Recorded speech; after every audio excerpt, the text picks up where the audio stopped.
नमस्कार, मी शिरीष रमेश जाधव, राहणार डोणगाव, तालुका औराद, जिल्हा बिदर। तर या ठिकाणी आपण पाहू शकता हे लिंबाचं वृक्ष आहे।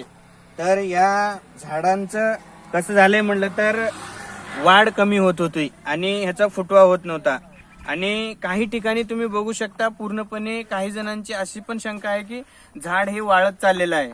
तर या ठिकाणी आपण आमच्या टेक्निकनुसार या झाडामध्ये काय काय बदल झालेला आहे ते आपल्याला दाखवणार आहोत। तर या ठिकाणी बघू शकता हे झाड पूर्णतः वाळलेलं होतं लागण झाल्यानंतर। तर ह्याचे कुठून फुटवे आणि कशा पद्धतीने निघत आहेत आपण बघू शकता। हे पानाचा आकार बघा आणि पानाचा कलर हा डार्क ग्रीन होत चाललेला आहे आणि हे फुटवे निघत आलेले आहेत।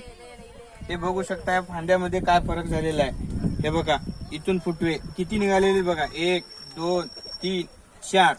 हे बघू शकता तुम्ही या ठिकाणी 1 हे 2 हे 3 हे 4 अशा पद्धतीने या झाडाचा फुटवा होत चाललेला आहे।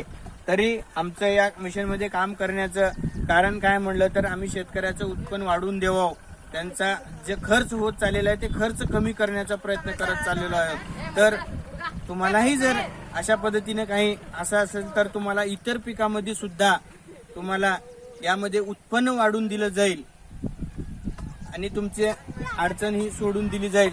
तरी तुम्हाला 100% तुमच्या या अडचणी आम्ही सोडवणार आहोत। तुम्हाला इतर पीक म्हणजे जांब, आंबे, डाळिंब अशी जर कोणती तुमची बागायत असेल तर तुम्हाला या ठिकाणी उत्पन्न वाढून घ्यायचं असेल तर आम्हाला संपर्क करा। 100% तुमचं उत्पन्न हे वाढून दिलं जाईल।